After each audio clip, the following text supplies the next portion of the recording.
Ladies and gentlemen, so after the wedding breakfast, it is a very special and important part of the day, the speeches. So could I ask everybody to give a warm welcome to Father the Bride, please?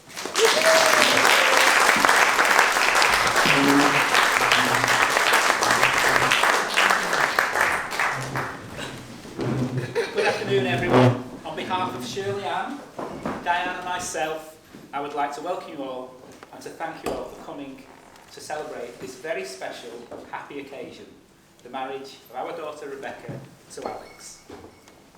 It's great to see you all here today, knowing the long journeys that many of you have made. I would especially like to thank Carol and Jeff, who've travelled from Canada, and to Sophie, who's come from California. Walking my beautiful daughter down the aisle today was very special. I have to admit, I shed a tear when I saw her for the first time this morning. So where to begin? Well, it was a warm summer of 1990. England had reached the semi-final of the World Cup, obviously ending in tears.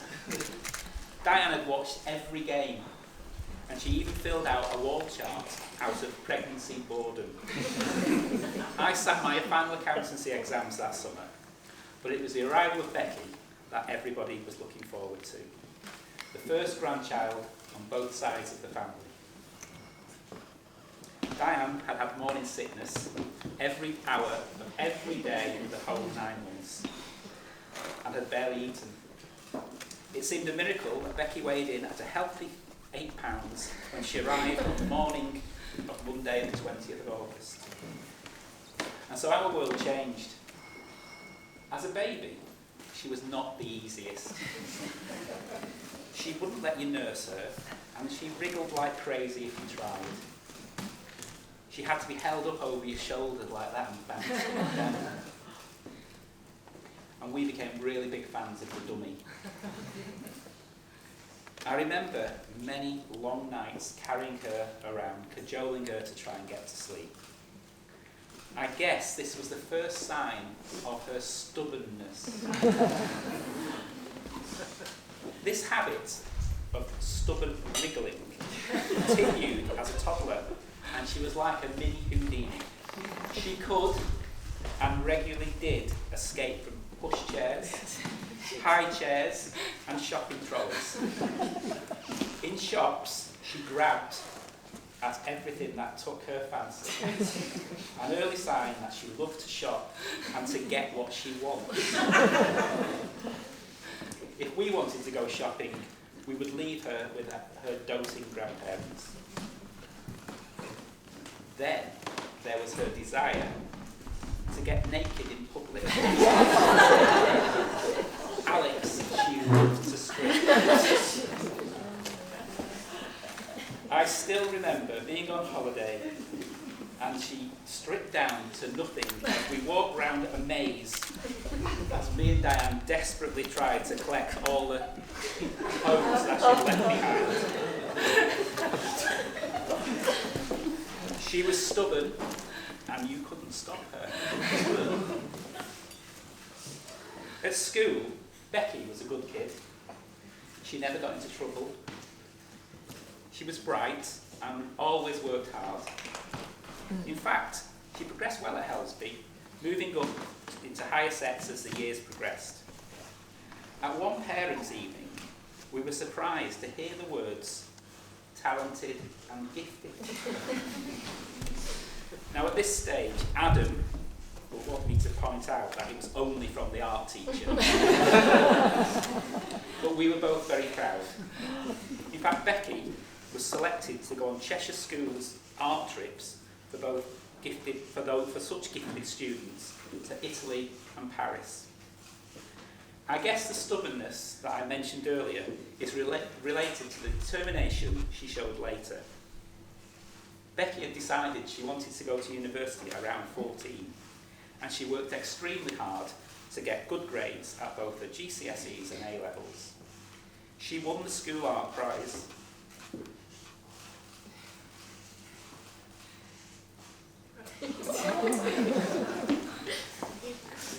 place at Newcastle University to study fine arts.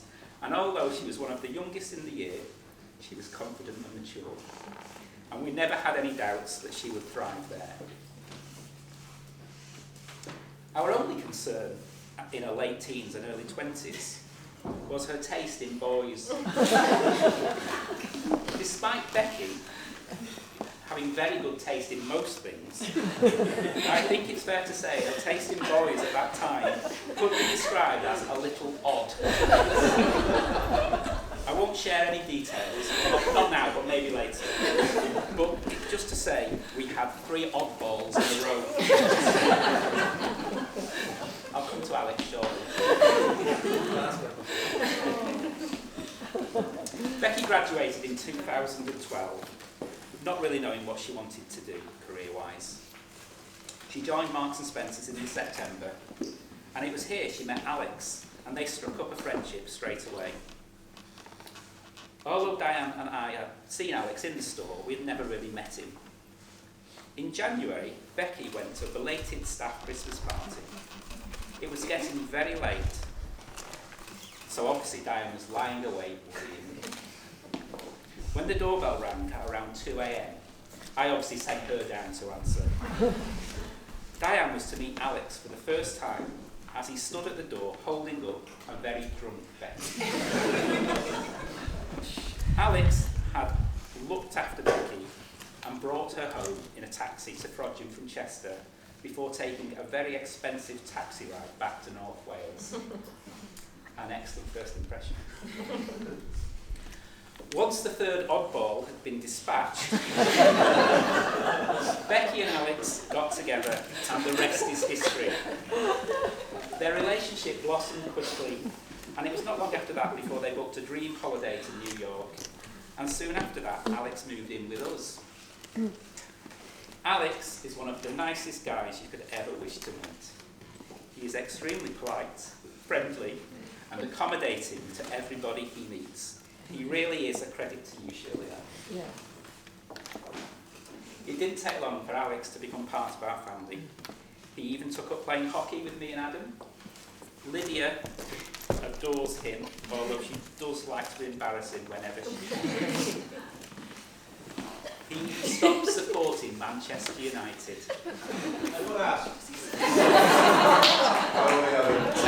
Take note, Connor.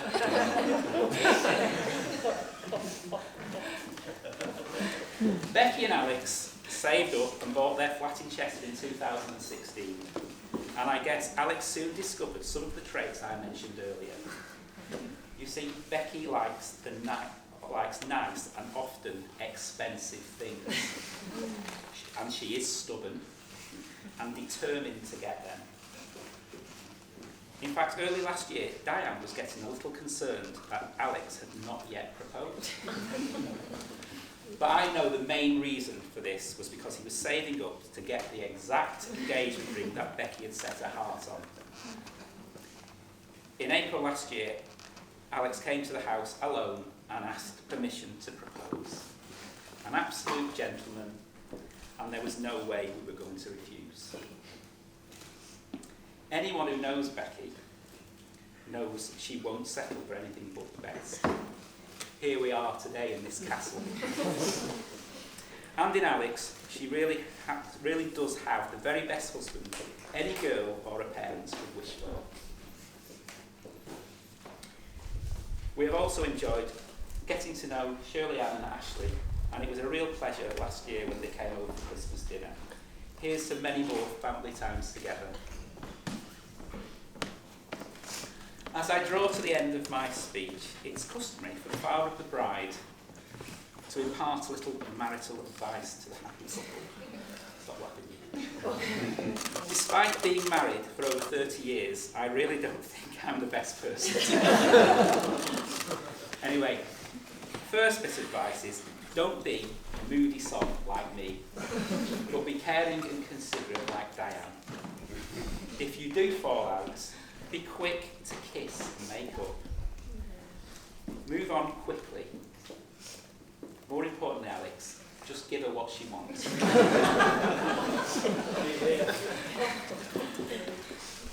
It's It's now my pleasure to propose the first toast of the day. Ladies and gentlemen, family and friends, could you please raise your glass to the bride and groom, Becky and Alex. Becky and Alex. Cheers.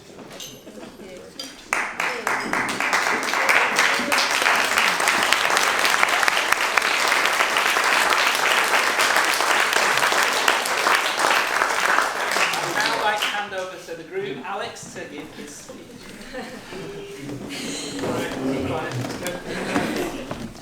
Thank you, Jeff, for those very kind and thoughtful words. I'm sure Becky knows everything about what's been said.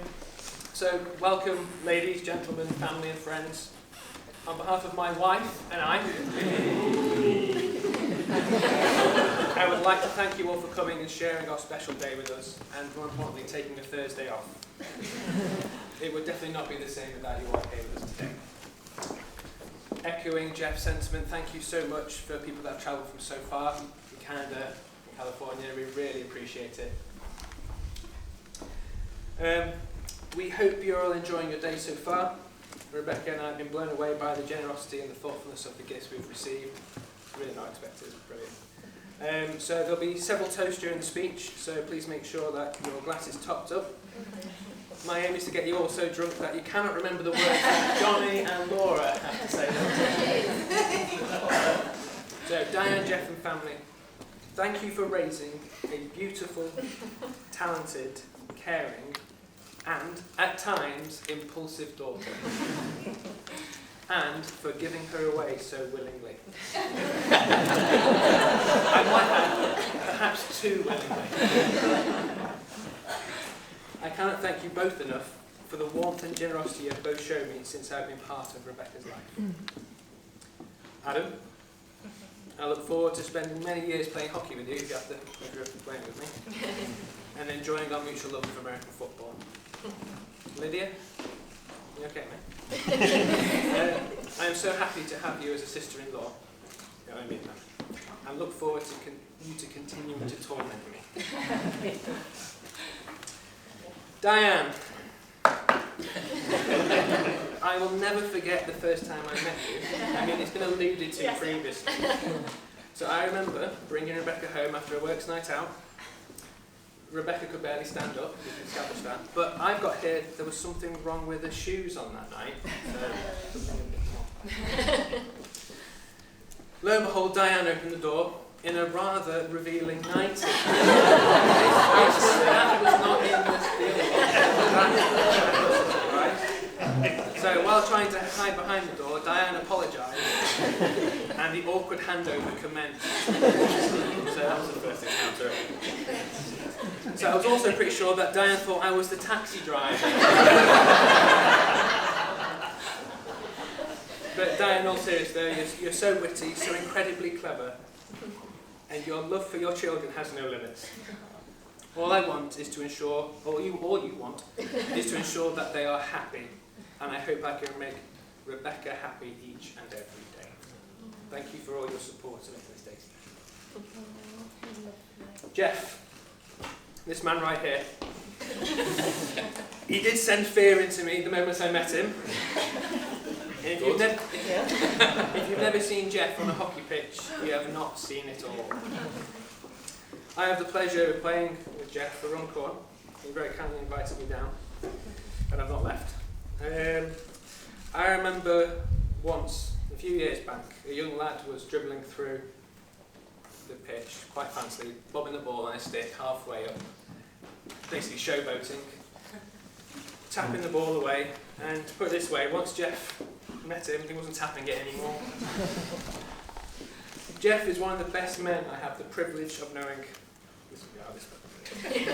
His passion for what he believes in and his devotion he has to his family is something I have seen and admired. His warmth and generosity has been replicated here today for us all to enjoy. Thank you, Jeff, for all your support in making this day possible. So, I really couldn't have asked for such better in-laws, and you can trust me when I say this, I'll always love and protect Rebecca. So if you all join me in a toast, raise your glass to Diane and Jeff. Diane and Jeff.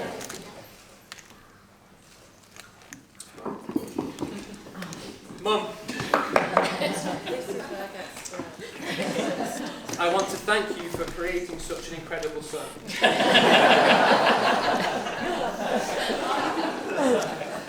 I wouldn't be the man standing here today without you. To say thank you does not seem enough, not just for the contribution you've made to make today possible, but for what you've provided for me in life. You have helped and supported me through everything, and your strength over the past few years has been an inspiration for me. You have always been there for me. You always put me and Ash first in every decision you have made. We are the Three Musketeers. And I'm so proud to say I am your son. I love you.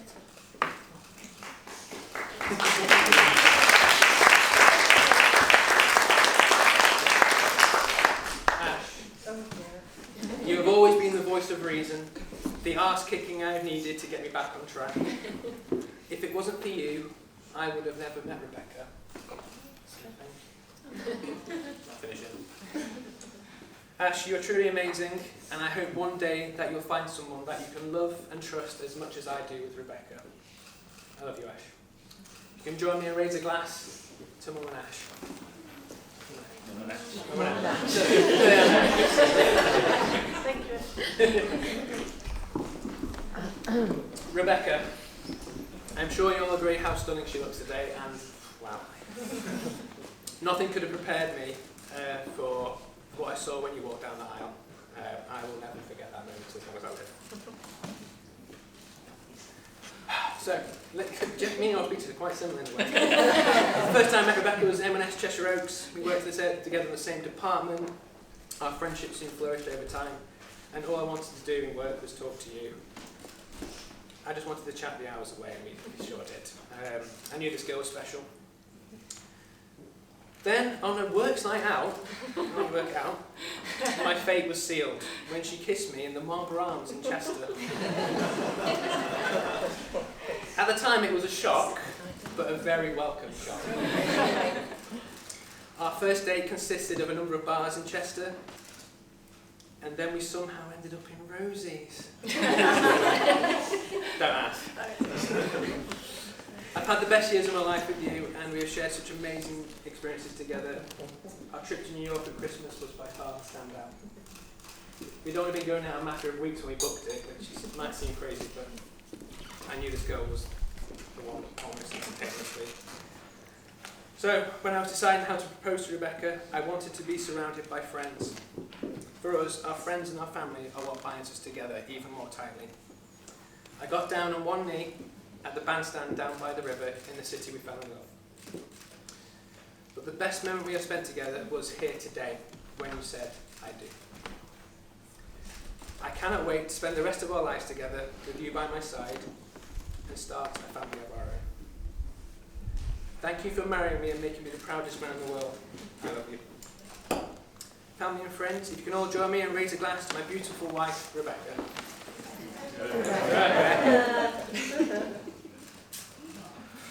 Bridesmaids, I'm sure you'll agree they look beautiful today. It was a real nice treat to see you all come down. Thank you to Emily, Holly, Laura, Libby, Lucy and Lydia. I expect you all to be out in the force on the dance floor later. Groomsmen, thank you to each of you. It's been a lot today. All your support has been fantastic, and that is the best damn ushering I have ever seen. So you can all join me in a quick one to the bridesmaids and the groomsmen. Thank you guys.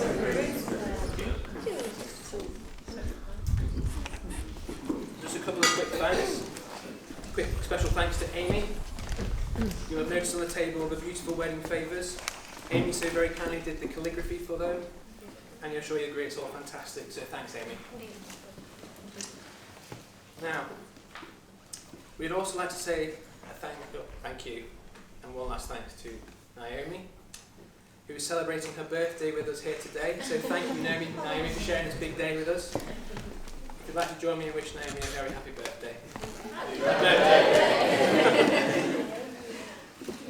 Right, so now before I hand over to Johnny and Laura have filled our hearts with so much love these past few years, and I cannot thank them enough for the amount of joy and happiness that they have brought me and Rebecca.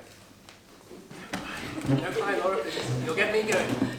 I would like to say to Johnny, I aspire to be like this guy, minus the hair.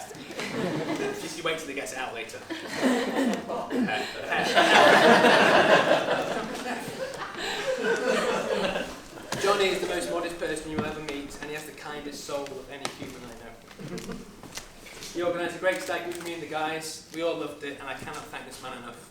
He is a great friend, and he is the best man.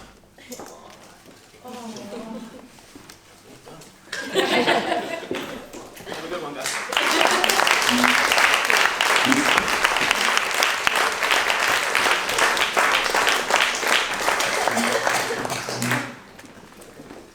Okay, well, thank you, Alex, for those lovely words.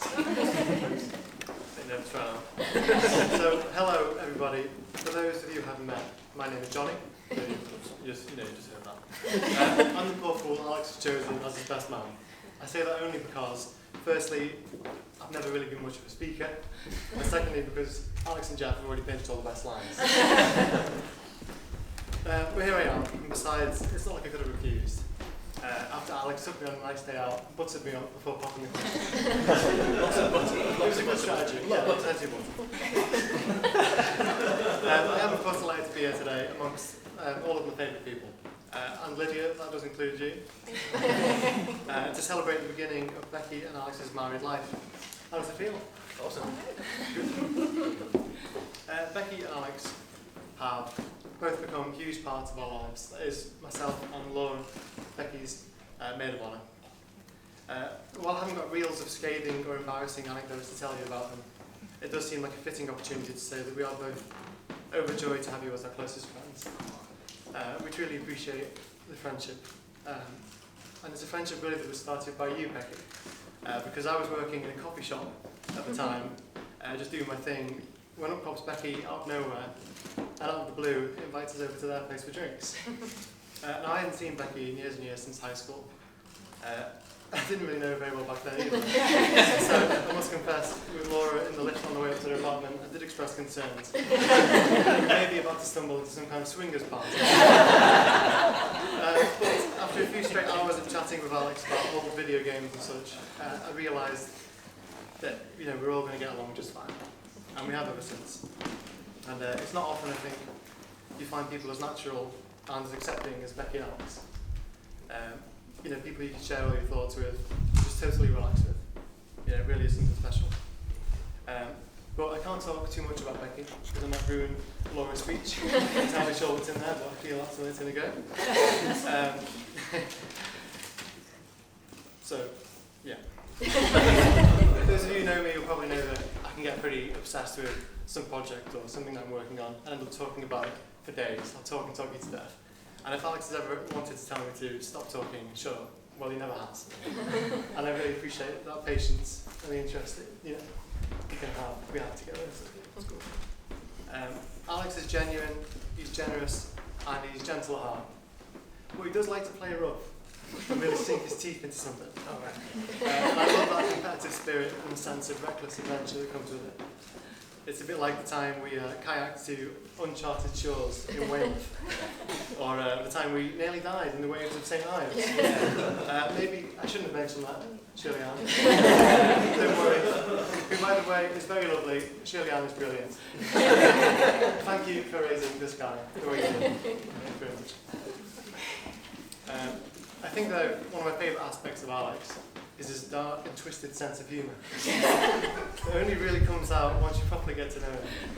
And once it does open up, it's pretty tough kind of worms to close again. He is a madman, he's a secret madman. I guess that comes with close friendship, and I'm grateful to be able to share that with you. And everybody else really who sees it. But I think that's probably enough about that. No more doting on Alex. But what I'm trying to say is, Alex, he's alright.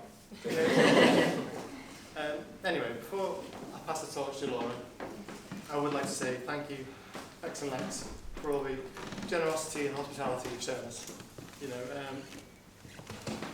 And the copious amounts of rum. And thank you for all that spontaneous invitation years back.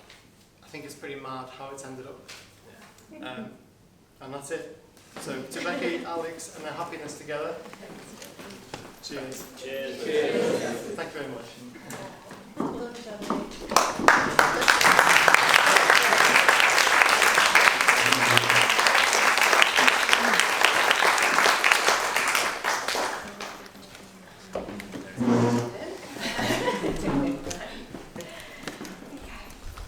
I am very nervous, so please bear with me. I'm a bit twitchy, okay, so firstly, I would like to thank Becky and Alex for letting me be part of your day and the opportunity to say whatever's going to come out my mouth right now. Okay, so for those of you who don't know me, my name is Laura, and I am lucky enough to call both of them my best friends, and very honoured to be Becky's maid of honour today. So, just a little bit about how we met. We met in Helsby High School back in 2006. This was Becky. It was a very brief interaction. So brief, she only said that she liked my hair, and we never spoke again for years. But she stood out because every time she ever walked past me in the corridor, she always smiled at me, and she seemed nice. I never heard a bad word against her, but we were different years at school. I was younger than Becky, so I didn't see her. So not knowing each other well in school, like I said, years went by, and I didn't see anything of her. And in that time, I met my partner, Johnny, who had also known Becky in school, which she's previously mentioned. Yeah, also, which I'm reiterating, Johnny was working in a coffee shop, as was I. Same, we both got to Starbucks in separate branches, and Becky had come into the one in Chester. And Johnny had suggested, Becky, Rebecca Dykes had been in, and she said about meeting up for a coffee. I didn't really think much of it. I thought it's one of those fleeting things you say to people that you just see. It's polite, isn't it?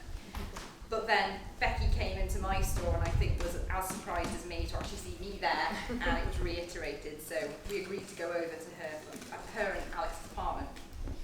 Okay, so my initial concern was obviously having absolutely nothing to talk about. Plus, and this is a confession you're already aware of, I'd only had reference to Becky's life on Facebook.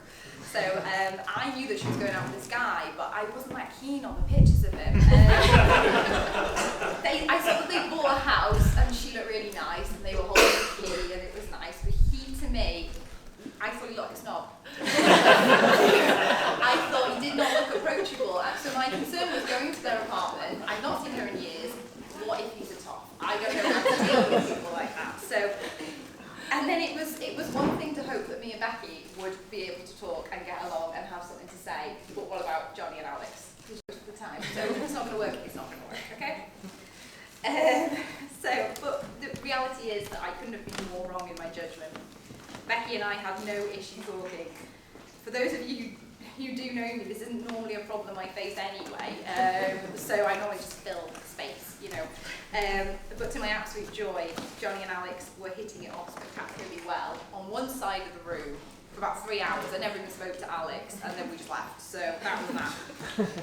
In regards to me and Becky, quickly our mutual interest in themed parties, Christmas, true crime documentaries, and rum came into us.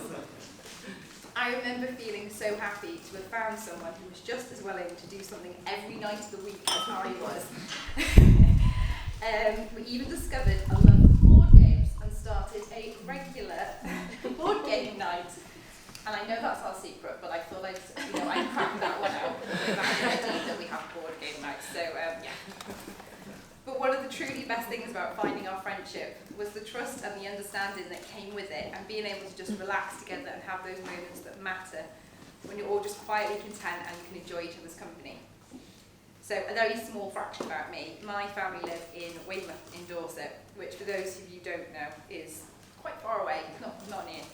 So not having a family around me has been a struggle as I've gotten older, and the truth is, this is going to make me cry. So.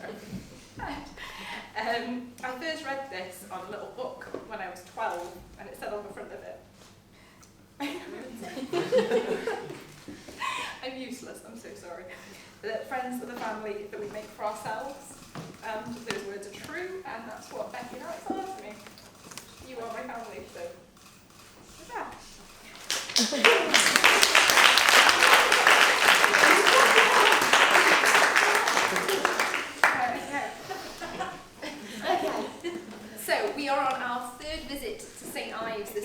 member, and I am eternally grateful for these guys introducing me to Cornwall.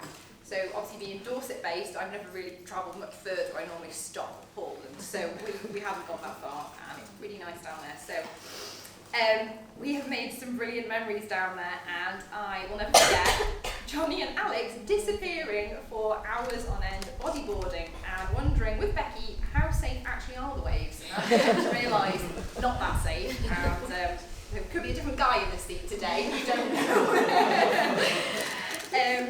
And there's obviously myself, who was constantly capsizing in shallow waves, swallowing excessive gulps of seawater, just trying to stand still in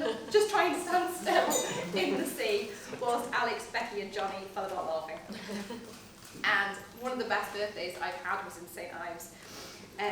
Becky made an in-room spa complete with foot-soaked face masks and a bottle of Prosecco. This was all after spending less than 30 minutes in a seawater Lido in Penzance that in itself was the definition of freezing, and a memory I feel Alex is still trying to get. Horrible. I had no wetsuit that day. Horrible. It's excruciating. So this year will be the same, and everything fun from the previous years will be there, but these two will now be husband and wife, which, although might sound still a bit weird to you both, it will make it that much more special, because I know how long you've wanted this. We've played games, drank rum, laughed, cried, and been there for each other. I never thought I could find myself another brother, but with Alex I have. And with Becky I found a loyal, kind, and generous young woman who has shown me what our best friend is. Both of them have wonderful families who have made them who they are, and I want to thank Jeff, Diane and Shirley Ann for everything you've done to raise the best people I know, and for letting me into your home and getting profusely drunk all the time. Two people like these guys who spread so much laughter, love and friendship are meant to be husband and wife. The prospect of all that they'll share and the plans that they'll make is a wonderful thing to be able to witness. I look forward to being part of their journey together and to see the next chapter in their future. They deserve the absolute world, and everyone here who is lucky enough to know them will agree. So I will propose my toast to two things. Firstly, to friendship, and all shapes that takes. So friendship. Friendship. Okay. And the next one. To Mr. and Mrs. Higham-Whittle. Thank you. Congratulations. Cheers.